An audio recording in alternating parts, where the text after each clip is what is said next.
Welcome to day 238. We are in a bunch of different books today: Jeremiah, 2 Kings, 2 Chronicles, Lamentations, and some not a very long one today, just some really cool things to point out, which is awesome. Real quickly, I've been reading for many years now, and I just want to say that because I make these lists, which is different than what I've done in the past, I'm more focused on these things and just can't believe how much I'm getting out of this. I hope you're making your lists or something like this. You don't have to do what I do. Let's talk about the destruction of Jerusalem real quickly. 2 Kings, 2 Kings 25 verses 8 and 9. On August 14th of that year, which was the 19th year of King Nebuchadnezzar's reign, Nebuzaradan, the captain of the guard and official of the Babylonian king, arrived in Jerusalem. Okay, so this is the 11th year of Zedekiah, the king in Jerusalem, which we've already been talking about. So this is a long, drawn-out process of the exile. And there's a point to that, and that's the key to this. So he burned down the temple of the Lord, the royal palace, and all the houses of Jerusalem. He destroyed all the important buildings in the city. Okay, so just like what had been prophesied, this is coming into fruition. Now, this is what's important that you understand. This is the first destruction of Jerusalem. It happens again in 70 A.D. So, looking on our timeline, this is according to my Bible notes in the Bible, it says 586 B.C., which is, if you did a timeline from beginning to end, it would be very close to that. So there's all the different things that they have, put that at 586 BC. So around 586 BC.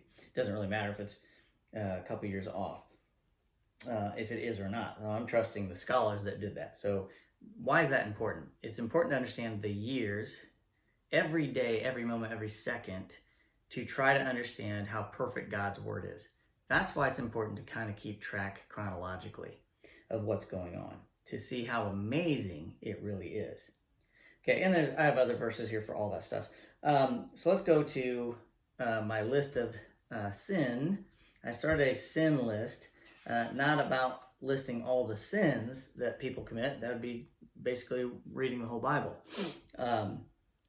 It is about forgiveness. It's about holding people accountable with sin. And I've got about 10 things on it right now. And this one thing I'm going to share with you is what I have on it, which is really important. If we go to 2 Chronicles in our reading today, chapter 36, verses 15 to 16.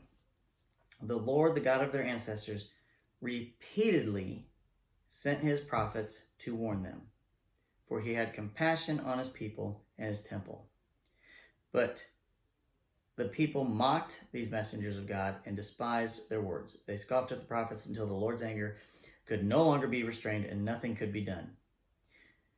Repeatedly sent his prophets to warn them, for he had compassion on his people and his temple. Okay? He exhausted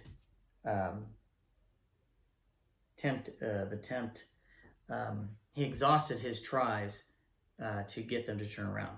Not that he didn't know they weren't going to do it. He already prophesied it was going to happen. So that's why it's very hard for us to understand God. He knows what's going to happen. He doesn't live in the past, the present, and the future. He lives in all three at the same time.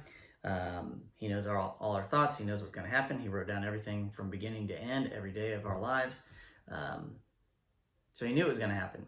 But it doesn't mean that it's not a machine that this is about. This is a living thing, our lives. History, God. So he is constantly, even though he knew this was going to happen, he's constantly trying to get people to do what is right. And it's a hard thing to grasp. But the important part about that is he will exhaust every possibility, every possible chance to save you until there's just no chance left. That's what is so cool about that. And then the last thing, we have another 70 years citing. I wrote down a bunch of verses here, but I just want to read the one that is in this. And again, it was in the same spot. 2 Chronicles 36, 21. So the message of the Lord spoken through Jeremiah was fulfilled. The land finally enjoyed its Sabbath rest, lying desolate until the 70 years were fulfilled, just as the prophet had said. Okay, so not too long from now, we're going to finally get into Nehemiah, which we talked about King Artaxerxes and Esther. We're going to read Esther first, probably, and eventually get to King Artaxerxes and how he's going to send the people back to Jerusalem, and then they get upset. So that's a 70-year period from right now until then. Babylon, it will be destroyed, and the kings of Persia come in and take over, and you get King Artaxerxes and yada, yada, yada. So that's why it's important to know the dates. You don't have to have them memorized, but if you follow along, it's amazing how accurate it really is. That's your day 238. I'll see you tomorrow.